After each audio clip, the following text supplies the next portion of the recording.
오늘은 고린도전서 7장 말씀 살펴보도록 하겠습니다.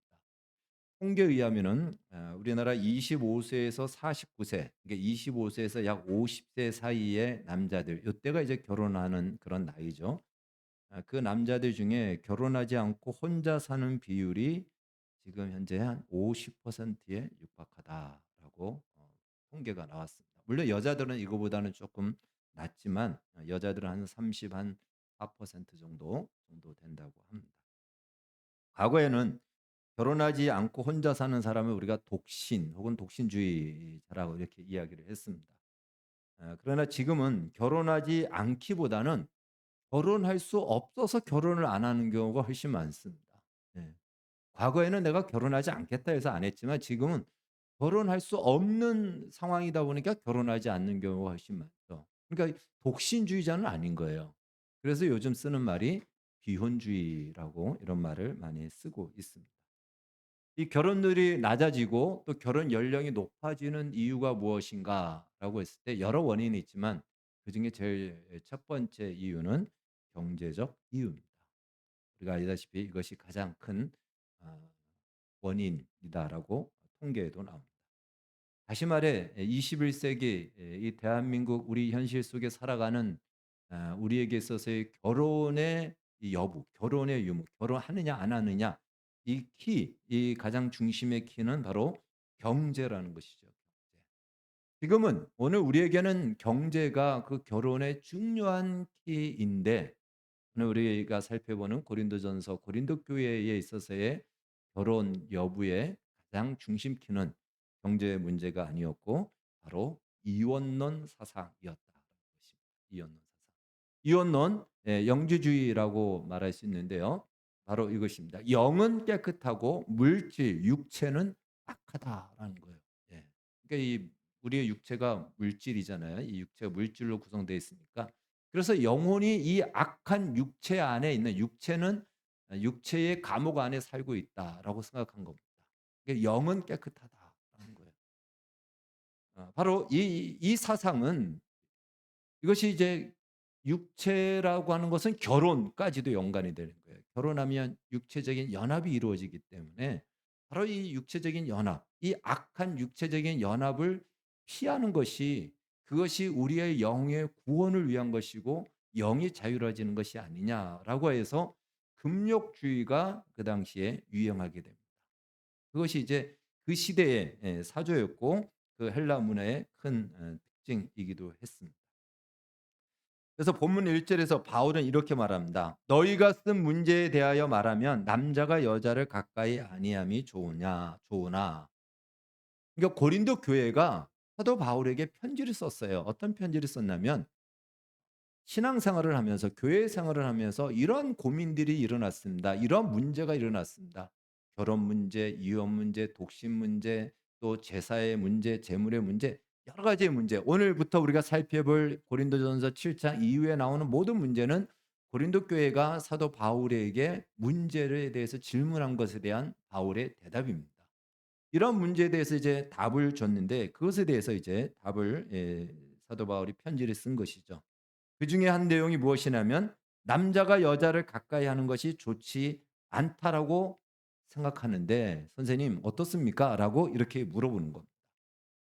여러분 당연히 결혼한 남자가 다른 여자를 가까이 하는 것은 좋지 않죠. 그걸 말하는 것이 아니고요. 여기서 이 말씀은 아예 결혼 자체를 부정적으로 바라보는 거예요. 그 자체가 육체, 이 물질의 연합으로 육체적인 연합 자체가 악한 것이 더 악해지는 그러한 것으로 이 결혼을 바라보다 보니까 그 자체를 부정적으로 바라봤다라는 것입니다. 이런 생각은 오늘날도 사람들 속에 좀 있죠. 여러분 지금 일반적으로 세상 사람들은 아마 그렇게 좀 생각해요. 혹시 여러분들 중에도 그렇게 생각하는 분들도 있을지 모르는데 교회 목사님들은 오히려 결혼을 안 하면 우리 교단에서는 목사를 안 줍니다. 결혼을 해야 됩니다. 결혼한 목사님들보다 결혼하지 않은 천주교의 신부 혹은 수녀 이런 분들이 더 경건하고 더 신앙적이고 더 신령하고 더 영적이고 그렇게 생각합니까? 세상의 사람들은 아마 그렇게 생각합니다. 발견하면 결혼해서 사는 것을 자체를 마치 이 땅의 그 속세에서 더럽혀진다라고 생각하기 때문에 결혼하지 않고 사는 것이 뭔가 고고하고 뭔가 깨끗하고 그렇게 보여지고 있었다라는 것이죠. 그러니까 고린도 교회의 그 당시의 사람들도 그렇게 생각한 거예요. 그러니까 결혼을 기피하고 심지어 어떤 사람은 결혼한 상태에서 더 영적이고 더 신앙적이기 위해서 이혼을 하려고까지 하는 사람이 있는 거예요. 이것이 이제 그 교회의 그 시대의 문제였던 것이죠. 그래서 이 바울은 이러한 헬라 사상, 이혼론 사상의 영향을 받고 있는 이 고린도 교회를 향하여 성경은 결혼에 대해서 어떻게 얘기하는지, 결혼을 어떻게 바라보는지에 대해서 오늘 말씀을 통해서 가르쳐 줍니다. 그리고 이것은 오늘날도 우리가 결혼을 단순히 그냥 태어났으니까 결혼한다라는 이러한 개념으로 생각할 수 있는데, 그리고 그렇게 결혼할 수 있는데, 그러기보다는 성경적인 그 결혼관, 성경에서 결혼을 왜 요구하고 또 장려하고 가르치는지에 대해서 한번 우리가 깊이 살펴보기를 원합니다. 먼저 결혼과 신앙과의 관계입니다. 과연 결혼 안 한 것이 더 신앙적이고 더 영적이고 더 경건하느냐? 반대로 결혼한 것이 더 오히려 신앙적이고 영적이고 더 어 경건하냐라고 했을 때 전혀 상관이 없다라는 거예요. 결혼과 신앙적인 것과는 아무런 관계가 없습니다. 그런데 이혼론 사상에 붙들려 있는 사람들은 결혼을 마치 육체의 연합으로 보니까 그것이 굉장히 악하게 보였던 것이죠. 그래서 결혼하지 않는 것이 더 경건하고 신앙적이다 이렇게 생각한 겁니다. 바울이 이야기합니다. 전혀 그렇지 않다라는 거예요. 결혼과 상관없다라는 것입니다. 결혼을 했든 하지 않았든 독신이든 가족이 있든 그것과 영적인 것과는 사실은 신앙적인 것과는 상관이 없다라는 것입니다. 그러니까 단순히 어떠한 형태, 지금 내가 결혼을 했기 때문에 안 했기 때문에 그런 것으로 영적이고 신앙적이다라고 생각하지 말라라는 것입니다. 중요한 것이 있다면 지금 결혼했다면 거기서 더 영적이고 더 신앙적인 것이 무엇인가를 찾아서 이혼을 하고 또 결혼을 기피하는 것이 아니고 오히려 결혼의 의무를 다하는 것이다라는 것입니다. 바꿔 말하면 결혼의 의무를 다하는 것, 결혼의 언약을 지키는 것이 더 신앙적이고 더 영적이다. 이것을 지키는 것은 결코 쉽지 않습니다. 굉장한 많은 희생과 굉장히 많은 결단과 수고가 따릅니다. 일전에도 한번 말씀드렸듯이 넬슨 만델라가 27년의 그 감옥 생활을 했지 않습니까? 남아프리카 공화국에서 27년 만에 이제 석방이 됐어요. 근데 27년 동안 그 아내가 기다려 줬습니다. 그 남편을 위해서. 대단하죠. 예. 그런데 여하튼 결혼이 아니죠. 그냥 원래 가정으로 돌아갔는데 6개월 만에 이혼했습니다. 물론 인제 넬슨 만델라가 거기서 자기 아내가 이제 나이가 27 년이니까 얼마나 좀 많이 늙었을 거 아니에요. 나이가 들었으니까 좀 젊은 여자를 아마 좋아했던 것. 그러다 보니까 그런 걸 보고 6개월 만에 이혼을 했습니다. 그러니까 같이 결혼의 언약을 같이 살면서 지키는 것이 얼마나 쉽지 않은가. 예. 그러니까 정말 신앙적이고 정말 영적인 것은요. 이 언약을 지켜내는 것. 이 의무를 다하는 것. 그것이 더 영적이고 신앙적이다라는 것입니다. 결혼의 의무란 결혼과 동시에 우리가 기억해야 될 것은 이제 결혼을 앞둔 우리 이인행 선생님은 잘 들어야 됩니다. 예. 이미도 그렇게 준비되어 있겠지만 어 결혼의 의무가 있다면 바로 결혼과 동시에 그 의무, 그것은 자기의 권리를 100%에서 50%로 내려야 됩니다. 50%로 내려 자기 권리를 50%로 내리고 어떤 것이 생깁니다. 어떤 것이 생기냐면 의무 50%가 생깁니다. 그래서 내가 내려놓은 50%의 권리는 상대가 의무를 감당하는 50%를 통해서 채우는 것. 그런데 대부분의 사람들이 결혼하면 특히 이제 남자들이 더 그래요. 저도 남자인데 결혼할 때 자기 권리 안 내려놓습니다. 100%딱 가지고 결혼해서 상대가 더해 줄 것을 요구해서 150%의 권리를 요구합니다. 요즘은 젊은 여자들도 그래요. 그러다 보니까 서로가 150%의 권리를 주장하다 보니까 어떻게 됩니까? 갈등하고 충돌하고 대립할 수밖에 없죠. 50%를 내려놓고 50%의 의무를 내가 담당해야 그 의무를 담당하는 것에서 내가 50%의 권리를 하는 것입니다. 이것이 이제 결혼의 공식이다라고 말할 수가 있는 것이죠. 그러니까 결혼의 의무를 다하는 것. 오늘 성경은 뭐라고 얘기합니까? 아내는 아내의 몸은 남편이 주장하고 남편도 역시 아내가 그 몸을 주장한다. 이것은 단순히 부부 관계만이 아닌 모든 삶의 영역에서 나의 권리, 일방적인 나의 권리로 100%로 그것을 끌고 가고 주장해서는 안 된다라는 서로 간의 언약과 서로 간의 의무가 있기 때문에 그것을 서로가 감수하고 감당하면서 그 결혼을 지켜가는 것. 이것이 더 신앙적이고 더 영적이고 성경적이다라는 것을 가르쳐 주고 있습니다. 또 우리가 결혼에 대해서 기억해야 될 것은요. 결혼이 우리 인생의 첫 번째 목적이 아니다라는 사실입니다. 결혼은 항상 두 번째입니다. 우리의 결혼은 더 큰 목적을 위해서 더 큰 목적이라는 것은 더 큰 가치가 있다라는 거예요. 더 큰 가치를 가질 때 우리의 결혼 생활도 오히려 안전합니다. 어떤 사람은 결혼이 목적인 사람이 있어요. 그래서 난 결혼만 하면 뭐 한이 없다. 내 생애 끝나도 된다. 그런 사람 혹시 있습니까?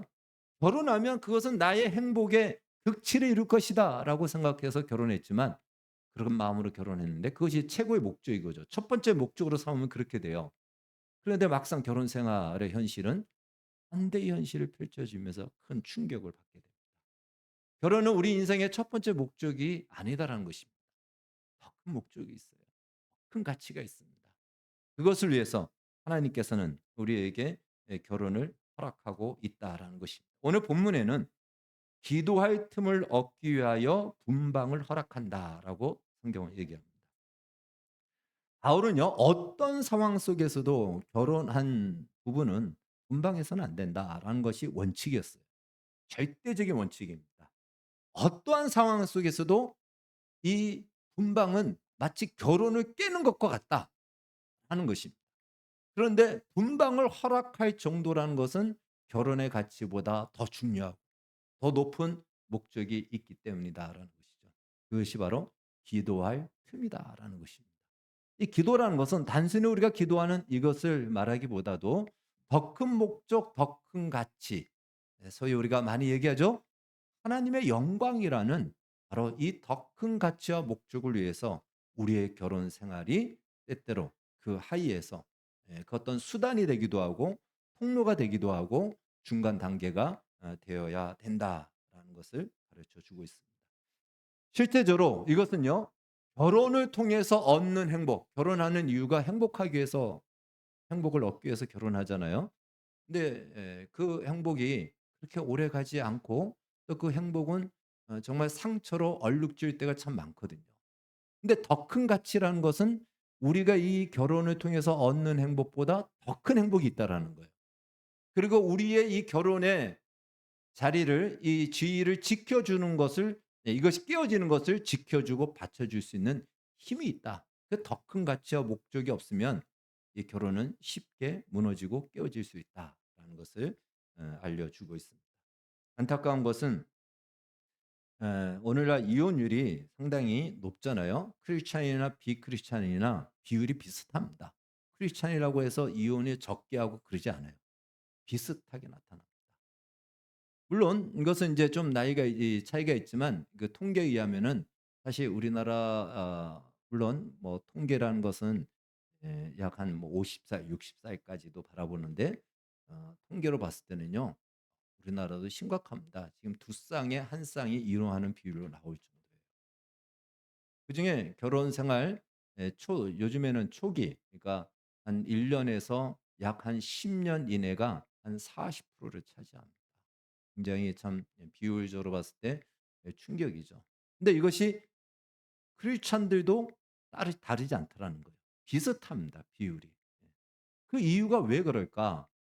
왜 그러냐면 성경적인 결혼의 가치를 잘 모르고 결혼하면 그냥 현실적이고 현상적인 바로 이 세상에서 사람들이 결혼하는 것과 똑같은 목적과 똑같은 가치를 가지고 결혼하기 때문에 현실에서 그렇지 않은 현실이 펼쳐질 때 그 결혼이 쉽게 깨어진다라는 것입니다.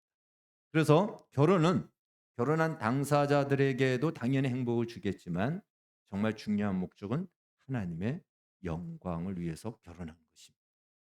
여기서 하나님의 영광에 대해서 조금은 부정적으로 생각하는 사람들이 있어요.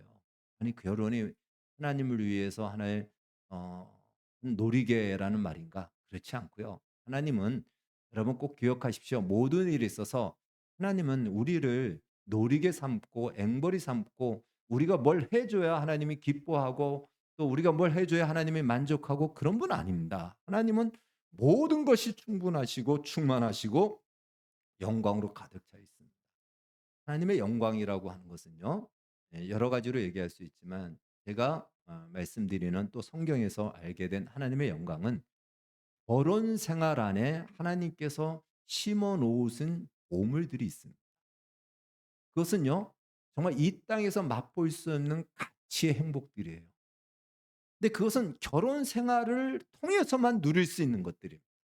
결혼하지 않으면 모릅니다. 볼 수 없는 것들입니다.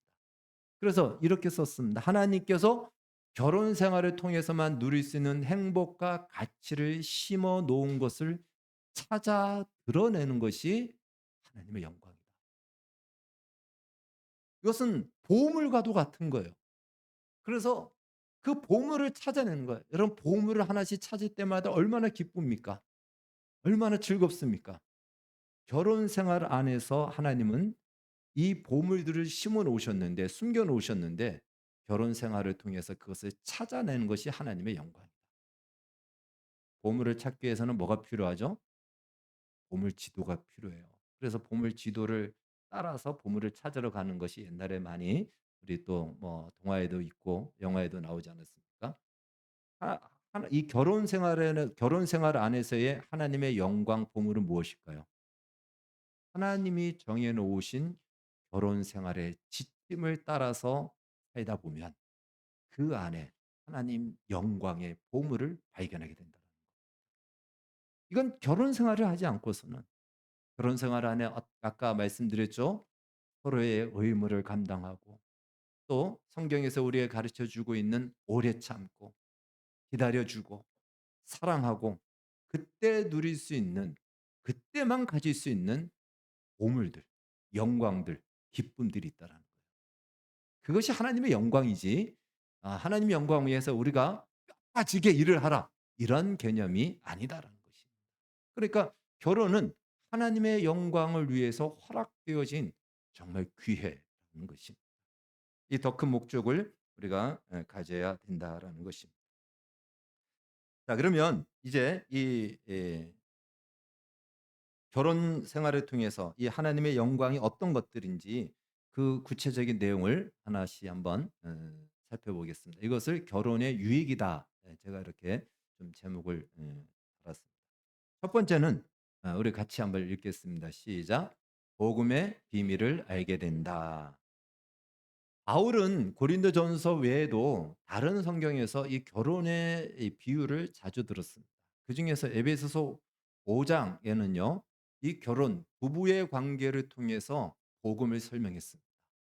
다시 말해 이 하나님의 가장 큰 복음, 가장 가치 있는 복음은 그것을 설명할 수 있는 최적의 빗대어 설명할 수 있는 것이 무엇이냐면 부부의 관계, 결혼이다라는 것이에요. 그러니까 이 결혼만큼 복음을 잘 드러낼 수 있는 것이 없다라는 거예요. 그러니까 결혼을 통해서 우리는 비로소 이 복음의 비밀, 하나님께서 어떻게 우리를 사랑하셨고 얼마나 사랑하시는지를 이 부부의 관계, 결혼을 통해서 확인하고 경험할 수 있다는 것입니다. 창세기 22장에 보면은 아브라함이 하나님의 명령에 따라서 그 아들 이삭을 제물로 바치고 있었습니다. 이제 제물로 제단에 묻고 칼로 쳐서 이 아들을 죽이려고 할 때 하나님께서 멈춰라 하고 했어요. 아브라함아 부르면서 그 아들 이삭을 죽이지 마라. 하고 하면서 이삭을 풀어줍니다. 그러면서 물론 그 당시에는 하나님께서 이제 그 양을 준비해 주셨지만 하나님의 말씀은 무엇이냐면 마땅히 네 아들 이삭이 죽어야 되겠지만 네 아들 대신 내 아들 하나님의 아들 예수 그리스도를 너 대신 너의 아들 대신 제물로 내가 삼겠다. 아브라함만큼 대속물이 무엇인지를 경험한 사람은 없습니다. 아브라함만큼 대속의 은혜가 얼마나 크고 놀랍고 기쁘고 영광스러운지 그 가치를 아는 사람은 없습니다. 왜 그럴까요? 자기 아들을 대속물로, 자기 아들을 제물로 바치려고 했는데 그 아들을 살려줬기 때문에. 마찬가지입니다. 결혼 생활을 통해서만 이 복음의 놀라움과 은혜와 영광을 우리가 누릴 수 있고 경험할 수 있고 알 수 있다. 그래서 이것이 결혼 생활의 첫 번째 유익이다라는 것입니다. 두 번째는요. 바로 하나님의 사람으로 우리는 성장하게 됩니다. 결혼하기 전까지 대부분의 사람들은 자기 자신을 잘 몰라요. 물론 자기의 능력은 어느 정도 알지만 항상 자기가 생각하는 자기는 자기의 이상형이 자기인 줄 알아요. 뭐 저도 그랬고 여러분 대부분 다 그랬을 겁니다. 그래서 결혼하기 전까지 다 자기가 세상에서 제일 잘난 줄 알고 있습니다. 다 괜찮은 줄 알고. 근데 언제 이것이 깨어지죠? 결혼하면 산산이 깨어집니다. 내가 이토록 형편이 없었단 말인가? 내가 이렇게 무너지다니. 나의 존재를 비로소 정말 제대로 보게 돼요. 근데 그거는 결혼하지 않고서는 깨어지지도 않고 알지도 못해요. 자기도 모릅니다. 그런데 결혼 생활을 통해서 비로소 나의 옹졸함, 나의 욕심, 나의 이기적임 이 모든 것들이 아주 샅샅이 다 까발리듯이 드러납니다. 그리고 거기서부터 완벽히는 아니지만 우리는 비로소 결혼 생활을 통해서 우리의 못난 모습, 고집을 꺾고 깎이고 하나님의 사람으로 하나씩 하나씩 만들어지게 됩니다. 신부님이 아내의 잔소리를 알까요? 예. 그 잔소리 일어나도 잔소리, 앉아도 잔소리 할 때에 그것을 감당해야 되는 그 남편의 남자의 그 마음을 신부님이 알까요? 모르죠. 네. 바로 그런 거죠. 서로 결혼을 통해서만 우리는 하나님의 사람으로 비로소 하나씩 하나씩 만들어진다라는 것입니다. 소크라테스의 부인이 악처라고 소문이 났지 않습니까? 소크라테스가 가서 철학자들하고 얘기하고 오면은 막 그냥 집에서 들어온 물을 뿌리고 막 물을 뒤집어 씌우고 욕을 하고 그래서 제자들이 소크라테스에게 아 선생님 그렇게 선생님 부인이 사모님이 저렇게 악한 여잔데 그래도 이 결혼하는 것이 맞습니까? 결혼 차라리 안 하는 것이 좋지 않냐고. 그러니까 소크라테스가 그렇게 얘기를 했습니다. 결혼하지 에, 아니다. 결혼해라. 결혼해서 결혼하지 않는 것보다 훨씬 많은 것을 얻는다라고 얘기합니다. 그러면서 말하기를 만약 부인이 악처면 남편은 철학자가 되고 아내가 좋은 아내면 행복해진다. 둘 중엔 하나가 되니까 결혼해라.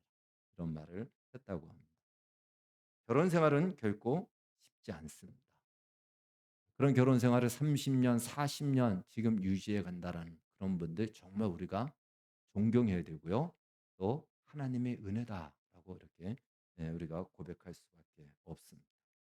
결혼 생활을 통해서 비로소 우리는 하나님의 사람으로 성장하게 된다라는 큰 유익을 얻게 됩니다. 세 번째, 결혼을 통해서 우리가 얻는 유익, 하나님께서 우리에게 심어 놓으신 그 보물, 영광은 바로 음행, 방종으로부터 자유를 가져다 주기 때문에 그렇습니다. 오늘 본문 2절에서는 결혼해야 되는 이유를 음행을 피하기 위해서다라고 말씀하고 있습니다. 당시 이혼론 사상에서는요, 욕망 자체를 죄악시했습니다. 이것은 서양에서뿐만이 아니고 동양에서도 마찬가지예요. 불교에서도 욕망을 제각시합니다. 그래서 이 안에서 일어나는 그 욕망 자체를 터부시하고 제각시했던 거죠. 그래서 그거 자체를 아예 하지 않는 것이 낫지 않냐 그래서 금욕주의가 나오는 거고 고행이 나오는 거예요. 그런데 바울은 뭐라고 얘기합니까? 적인 말을 하는 거죠. 욕망이 잘못된 것이 아니다. 욕망은 자연스러운 거다. 근데 그 욕망을 잘못된 방법으로 해결하려고 하는 그것이 죄다라고 말합니다. 그렇기 때문에 그런 욕망이 일어난다면 욕망을 피할 수 있는 것이 있다면 그것이 결혼이라면 결혼하라. 음행을 피하기 위해서 결혼하라라고 가르치는 거죠. 그래서 이 가르침은요. 그 당시에 굉장한 혁명적인 가르침인 것입니다. 그 당시에 그 시대의 사조나 사상으로부터 아주 파격적인 가르침. 음행을 피하기 위하여 결혼해라. 결혼은 악한 것도 아니고 오히려 결혼 안에 하나님께서 심어 놓으신 놀라운 것들이 있고 그것은 너에게 이런 자유를 준다. 방종으로부터 너를 자유롭게 한다. 요즘은 결혼과 상관없이 막 그 방종이 있죠. 그래도 결혼한 사람은 방종이 최소화됩니다. 독신은 사실 방종이 합법입니다. 합법. 그러니까 결혼하라는 거예요. 그래야 방종으로부터 비로소 진정한 자유를 누립니다. 여러분 진정한 자유를 누리는 이 평안함은 세상 그 무엇과도 바꿀 수 없습니다. 예.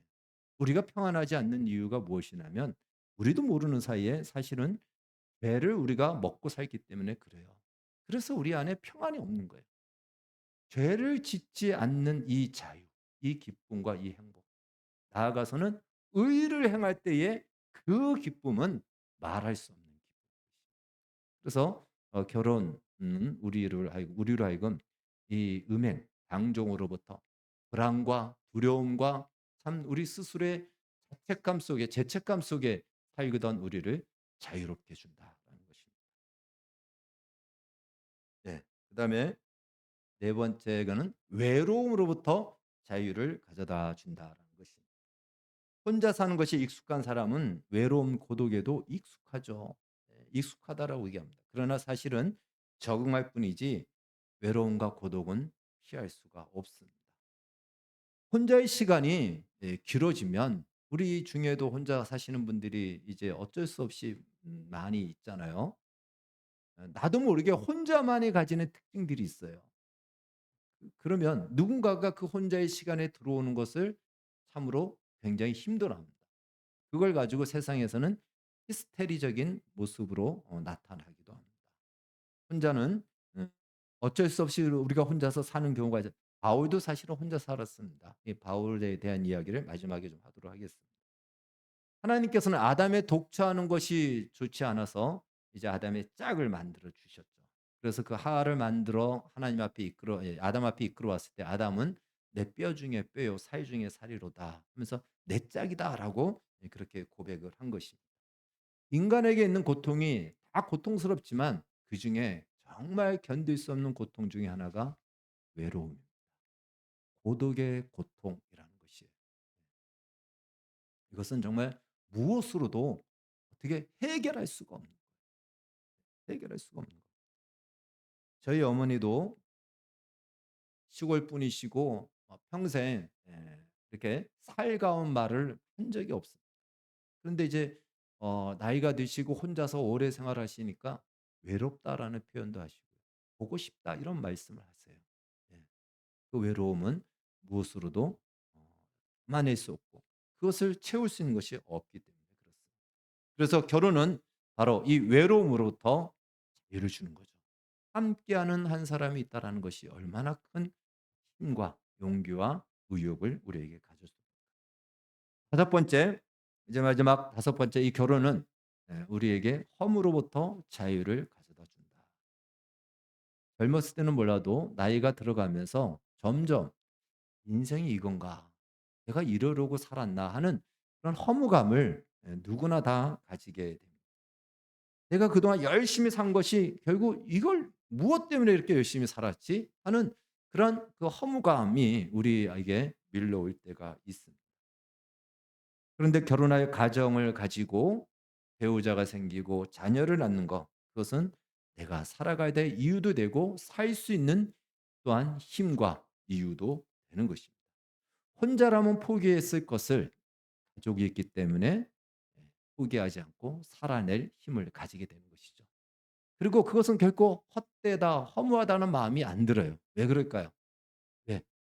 나의 이 삶이 계속 이어진다라고 생각되어지기 때문에 그렇습니다. 나의 흔적이 계속 이어지기 때문에 나의 아내가 나를 기억하고 내가 하던 일을 이어서 할 수도 있고 내 자녀가 나의 존재를 단절시키지 않고 이어줄 수 있기 때문에 그런 허무감이 예, 그래도 덜 들게 되는 거죠. 지난주 미국의 젊은 청년 지도자 찰리 커크가 연설 도중 극단적 이 좌파인 청년에게 피격을 당했습니다. 목에 총을 맞고 바로 그 자리에서 거의 직사를 했습니다. 이 찰리 커크는요. 터닝 USA라는 단체를 만들어서 미국의 젊은 청년들, 대학생들을 깨우던 아주 장래가 촉망받던 장차 미국의 대통령감이다라고 그렇게 정말 주목받던 청년이었습니다. 31살이었고 결혼했고 두 어린 자녀가 있습니다. 그래서 많은 젊은이들이 깨어났고요. 그리고 아주 신실한 크리스찬 이 커크라는 이름이 그 성이 바로 스코틀랜드에서 온 그 이민자들의 그 성이에요. 스코틀랜드에는 누가 있냐면 언약도가 있습니다. 영국에는 청교도, 스코틀랜드는 언약도, 프랑스에는 위그노 해서 정말 종교 교육 이후에 신앙의 진리를 지키기 위해서 목숨을 바쳐서 신앙의 진리를 지켰던 사람들이 그렇게 있는 거예요. 예. 그 후손인 거예요. 그 후손이에요. 그래서 "당신에게 30 초만 시간이 있다면 어떤 말을 하겠습니까?"라고 했을 때 "30초 안에 예수 그리스도의 복음을 전하는 것이 나의 마지막 말입니다."라고 할 정도로 아주 신앙적인 사람이었는데 그가 갑자기 죽게 됐죠. 그를 피격한 그를 이제 암살한 청년은 22 살인데 잡혔어요. 잡혔고 그는 트랜스젠더 로 전환 중인 남자와 동거 중에 있던 사람입니다. 그런데 이제 정말 아기들이 어려요.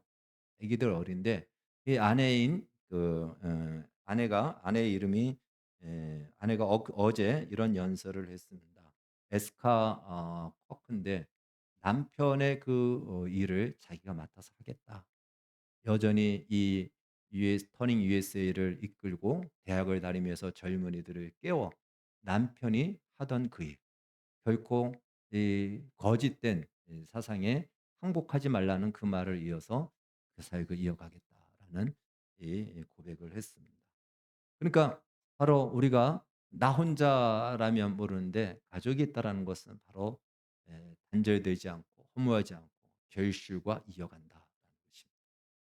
자, 이런 결혼 생활에는 중요한 원칙이 있습니다. 첫 번째는 결혼하면 서로에게 생기는 의무를 감당해야 됩니다. 이 의무는 앞에서 살펴봤습니다.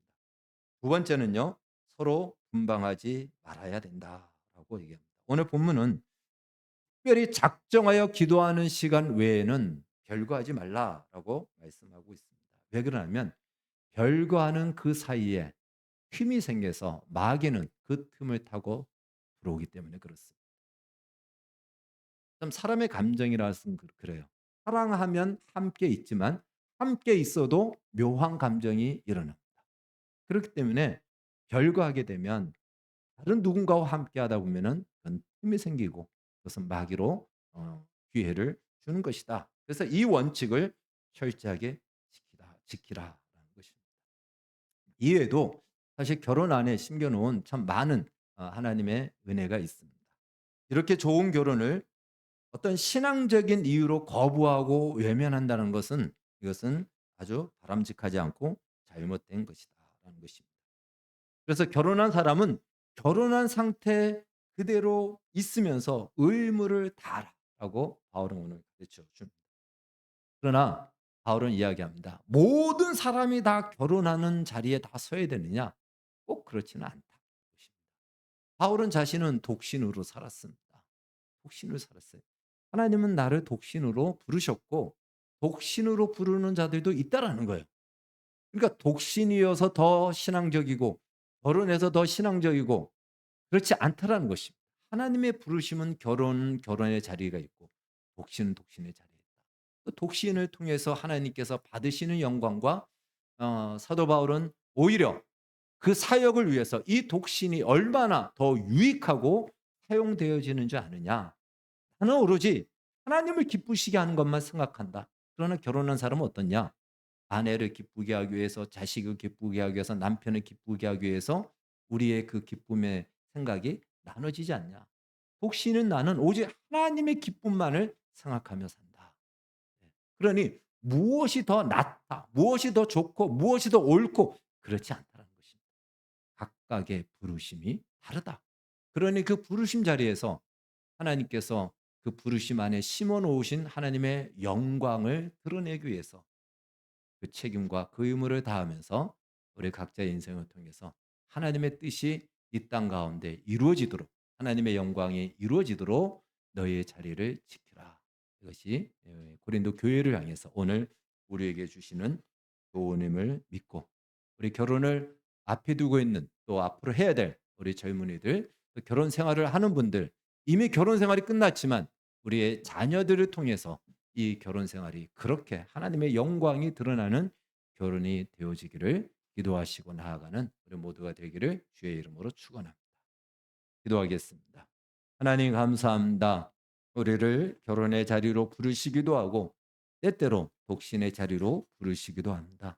무엇이든지 그 안에 심어 놓으신 하나님의 영광이 드러나서 진실로 이 땅에서 마음껏 행복하고 기뻐하고 우리의 목숨보다 더 귀한 가치를 붙들고 나아갈 수 있는 우리의 인생들 되게 하여 주시옵소서. 예수님의 이름으로 기도하옵나이다.